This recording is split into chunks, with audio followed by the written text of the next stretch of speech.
सूफी उलमा कौंसिल के सदर मौलाना शाह मोहम्मद खैरुद्दीन कादरी ने सदर-ए-नशीन वक्फ बोर्ड मोहम्मद सलीम की 4 साल कारकर्दगी से मुताल्लिक रिपोर्ट को झूठ का पलंदा करार दिया और कहा कि वक्फ जायदादों को उनके दौर में जिस कदर नुकसान पहुंचा है उसकी तारीख में मिसाल नहीं मिलती।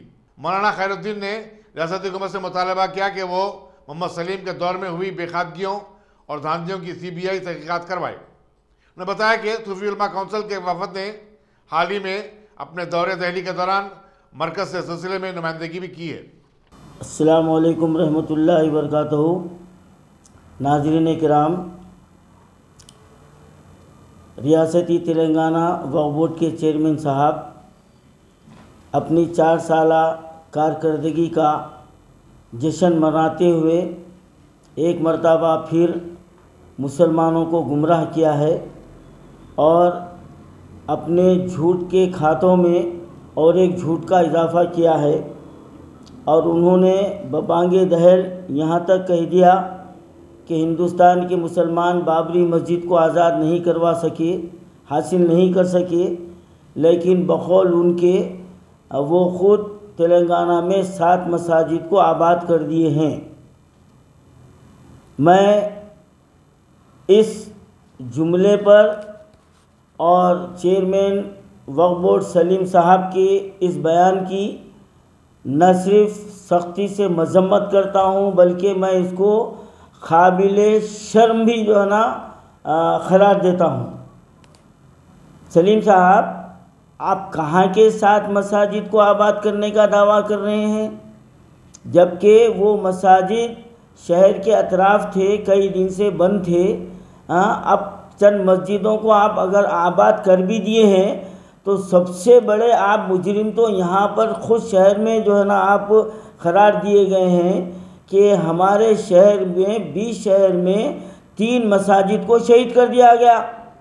उस वक्त आप अपनी जिम्मेदारी को लेकर कहाँ कोने में बैठे हुए थे? आप सेक्रेटेरिएट के 2 मसाजिद को, जो मसाजिद आबाद थे जहाँ पर नमाजें हो रही थी, उन मसाजिद को शहीद कर दिया गया और आपकी ज़बान पर उफ तक नहीं आया।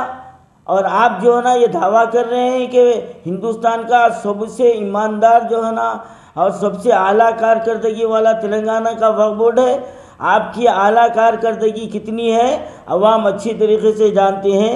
आपके लिए ये शर्म की बात है कि 2 साल के करीब होने को आ रहा है, एक खाना अंबरपेट की मस्जिद को आप खुद अपने सरफे से तामीर करने का ऐलान किया था। अब क्या आप इसके ऊपर जवाब दे सकेंगे? आप क्या आपके पास ज़मीर नाम की कोई चीज़ है? क्या आपके दिल में जो है ना अल्लाह का खौफ है? क्या आपको जो है ना एक दिन मरना है, अल्लाह को जवाब देना है, इस बात का यकीन है? आज अभी तक एक खाना मस्जिद का मामला जू का तू पड़ा हुआ है और सेक्रेटेरिएट के मसाजिद की तामीर के लिए हुकूमत और हमारे महमूद अली साहब जिन्होंने ये दावा किया है कि मैं आखिरत को सामने रखता हूँ, क्या यही आपकी आखिरत है कि आपके नज़रों के सामने मसाजिद शहीद हुई? आप जो है ना वज़ीर दाखिला है, आप उसको रुकवा नहीं सके? क्या आप ये जुर्म से बच जाएंगे? अरे मसाजिद के खातिलों में सर फहरिस्त आपका नाम है महमूद अली साहब और दूसरा नाम मोहम्मद सलीम साहब का है और माँ बाकी KCR साहब है और यकीनन ये TRS सरकार के लिए ये 3 मसाजिद की शहादत, इनको फिर दोबारा तेलंगाना का इख्तियार मिलने वाला नहीं है, ये जहन में रख लीजिए आप। और आप ये दावा कर रहे हैं कि तेलंगाना में, पूरे हिंदुस्तान में हमारा वक्फ बोर्ड, तेलंगाना का वक्फ बोर्ड इतनी बड़ी कारकर्दगी क्या है? आपको शर्म आनी चाहिए।